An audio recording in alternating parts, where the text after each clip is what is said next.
प्रकृति सिखाती है बहुत कुछ। हमारी आंखों के सामने बहुत कुछ हो रहा है, हमारी आंखों के सामने बहुत कुछ घटित हो रहा है, हम अनभिज्ञ हैं, हमको समझ ही नहीं आ रहा कि प्रकृति रोज सिखा रही है कि जलना तो पड़ेगा। और देखो कहानी इसकी, ये बर्ड किंगडम का राजा है ईगल। प्रकृति रोज सिखाती है कि if you want to become eagle तो आपको जलना पड़ेगा। 70 साल औसतन उम्र होती है, 70 साल ईगल को उम्र होता है। लेकिन इसकी कहानी का ट्विस्ट क्या है, और वो ये है कि 40 साल जब ये हो जाता है तो इसकी जो चोंच है ये बेंड हो जाती है, आगे से सॉफ्ट हो जाती है, शिकार नहीं कर पाता।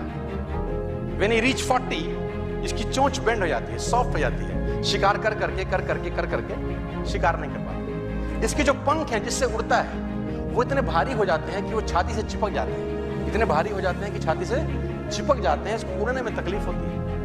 इसके जो पैर हैं जिससे झपटा मारता है वो नाखून टेढ़े हो जाते हैं, कर करके 40 साल।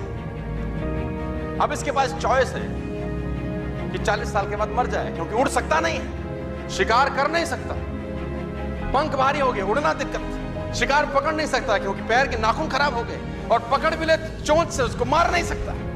अब इसके पास चॉइस है 40 साल में कि वो मर जाए। लेकिन मैं आपको बताना चाहूंगा, प्रकृति सिखाती है कि ईगल ऐसा नहीं करता। 40 साल की उम्र में ईगल अपने एरिया की सबसे ऊंची चोटी पर चला जाता है और जो चोंच है उसको सामने वाले पत्थर पे मारना चालू करता है। जब चोंच पत्थर पे मारी जाती है तो पीड़ा होती है और वो पीड़ा सहता है, मार मार के पत्थर पे मार के खून निकलता है, लहूलुहान हो जाता है, दर्द से मर रहा होता है, लेकिन मारता रहता है और चोंच को तोड़ देता है। इसलिए तोड़ता है कि प्रकृति नहीं देगी, लेकिन वो जो तोड़ने का प्रोसेस है वो पीड़ा का है।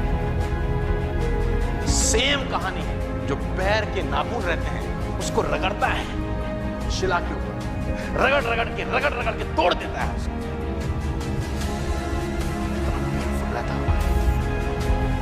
लेकिन हर ईगल की जिंदगी में ऐसा दिन आता है 40 साल। जैसे ही चोंच निकलती है कहानियां खत्म नहीं होती, नई चोंच आती है, फिर वो उस चोंच से अपने परों को तोड़ता है, अपने जिस्म से अपने ही पर उखाड़ता है, क्योंकि वो पर उसके उड़ने के लायक नहीं है।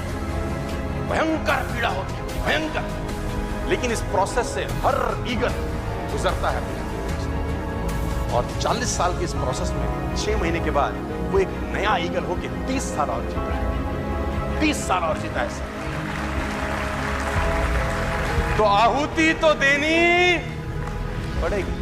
आज कल परसों चॉइस आपकी है। मैं फिर कहता हूं, आज कंफर्टेबल हो जाएंगे तो जिंदगी अनकंफर्टेबल होगी, आज अनकंफर्टेबल हो जाएंगे तो जिंदगी कंफर्टेबल।